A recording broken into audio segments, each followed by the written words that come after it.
Hello, everyone, and welcome to my podcast.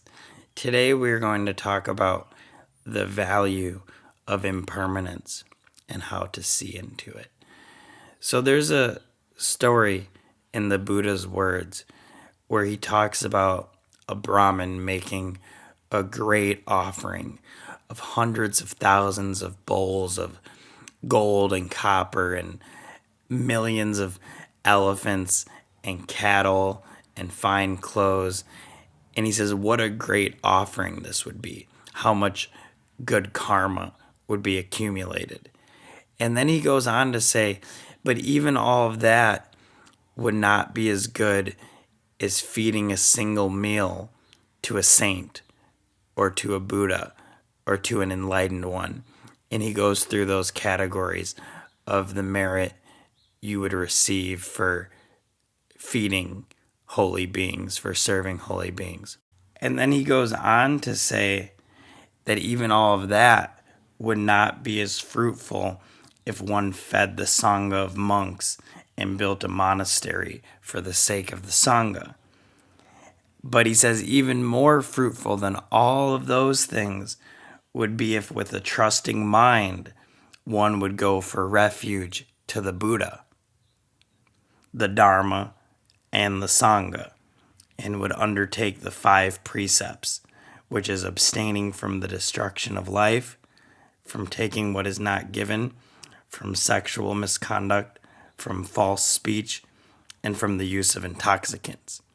The Buddha is the enlightened one, the Dharma is the teachings and the way, and the Sangha is other people on the spiritual path. But this is the crux of the matter. He says, as great as all this might be, it would be even more fruitful if one would develop a mind of loving kindness, even for the time it takes to pull a cow's udder. And as great as all this might be, it would be even more fruitful still if one would develop the perception of impermanence just for the time it takes to snap one's fingers. So right there, in the Buddha's words, he tells us all of these incredible ways of accumulating merit, of great karma, of fortunate karma for our rebirths. Nothing is so great as cultivating loving kindness, even for the time it takes to milk a cow's udder. And then he says, even more important, even more fruitful is cultivating the insight into impermanence for even the time it takes to snap one's fingers. So what does that mean? Because the insight into impermanence is the doorway, that and loving kindness, the doorway into liberation. The insight into impermanence means you see body, analytical mind, all outside forms, friends, families, possessions, as fleeting. You see everything from the thoughts to the densest forms to the highest heavens as impermanent. So cultivating this insight into impermanence, into how a lifetime, a human life, is like a finger snap in eternity, is a blink of an eye, is nearly nothing. Cultivating this insight into impermanence helps create the fire of one's sadhana, of one's spiritual path, because you start to see through the illusion and the dream, and you can become less attached to it.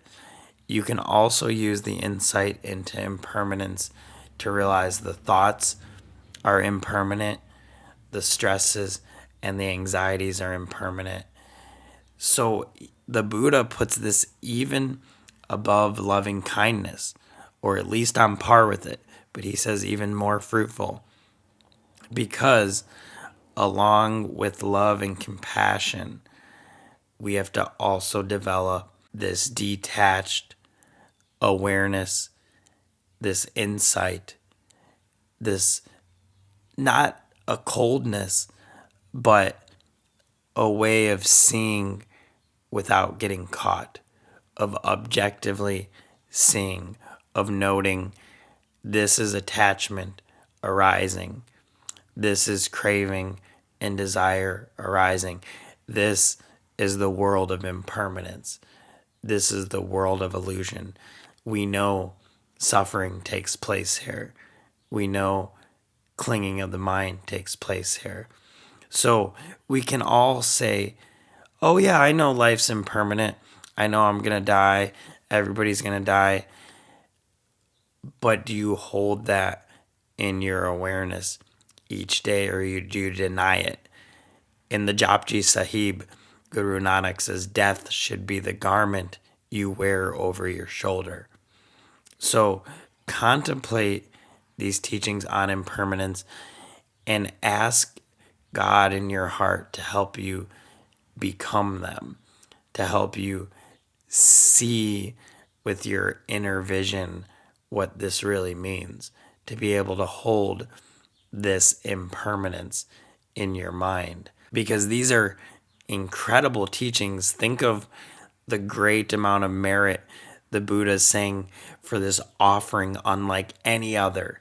And then he says even more meritful is to feed a Buddha or an enlightened one. Even more meritful is to seek refuge in the Buddha, Dharma, and Sangha and follow these codes. But more than all of that is to cultivate loving kindness, which is love and compassion, even for a second, he says, and even for a finger snap, which could be right now as you listen to this video, even for this finger snap, cultivating insight into impermanence. And remember the Buddha's words. He says, how long have you been on this cycle of incarnations? Since beginningless time. He said, if you take a mountain 6 miles high, 6 miles wide, and 6 miles across, and every 100 years, a bird comes with a silk scarf in its beak and rubs it across the mountain.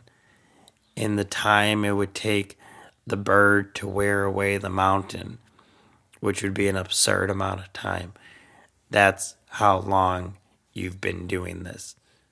That's how long you've been on this cycle to get to where you're at now.